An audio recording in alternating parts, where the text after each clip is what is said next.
আসসালামু আলাইকুম বন্ধুরা, আশা করি আপনারা অনেক ভালো আছেন। আমরা অনেক ভালো আছি। এই যে ঈদের কাজ কাম সবই সেরেছি। এখন কিন্তু আমের আচার দিচ্ছি।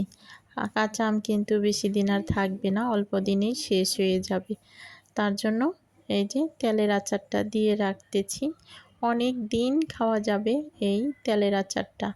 অনেক ভালো লাগে খিচুড়ির সাথে, ভাতের সাথে, আলুর ভর্তার সাথে এই তেলের আচারটা হলে তো কোনো কথাই নেই। তার জন্য এই যে আমি তৈরি করে নিচ্ছি। দেখুন কি কি দিচ্ছি আজকে তেলের আচারে। দিয়ে দিলাম একদম খাঁটি সরষের তেল। এখন দিয়ে দিব আদা রসুন বাটা।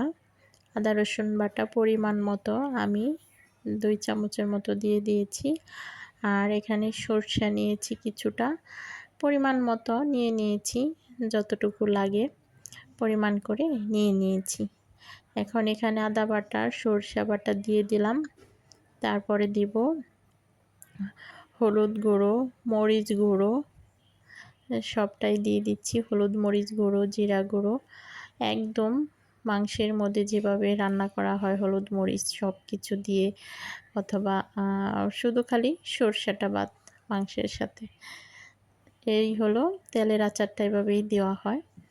তো এখানে হলুদ মরিচ গুঁড়ো দিলাম, লবণ দিলাম, সব কিছুই দিয়ে দিলাম। ভালো করে কষিয়ে নিচ্ছি। কষানোটাও শেষ। এখন কিন্তু আমটা দিয়ে আমি একদম নেড়েচেড়ে নিব। অনেকটি আম, আগে নেড়েচেড়ে মিক্স করে নিচ্ছি। তারপরে বাকি আমগুলো দিয়ে দিচ্ছি। এই যে দেখুন, মনে হচ্ছে যে হলুদটা একটু কম হয়েছে। হলুদ আর মরিচের পরিমাণটা আর একটু দিতে হবে। এটি আগে মিক্স করে নিই। তারপরে এক চামচ হলুদ গুঁড়ো, মরিচ গুঁড়ো, জিরা গুঁড়ো আমি কিন্তু দিয়ে দিয়েছি। এখানে লবণ আবারও সুন্দর করে মিক্স করে নিচ্ছি। তারপরে বাকি আমগুলো দিয়ে দিচ্ছি। আমগুলো যখন আমি কেটেছি, আমি কিন্তু আমগুলো ধুই নেই। আমগুলো পানিতে ধুয়ে পরিষ্কার করে সুন্দর করে তারপরে আমগুলো কাটা হয়েছে। একদম শুকনোই রেখেছি, এখানে কোনো পানির স্পর্শ আসে নাই। তার জন্য এই আচারগুলো রোদ্রে দিয়ে রেখে অনেক দিন, সারা বছর খাওয়া যাবে, কোনো নষ্ট হবে না।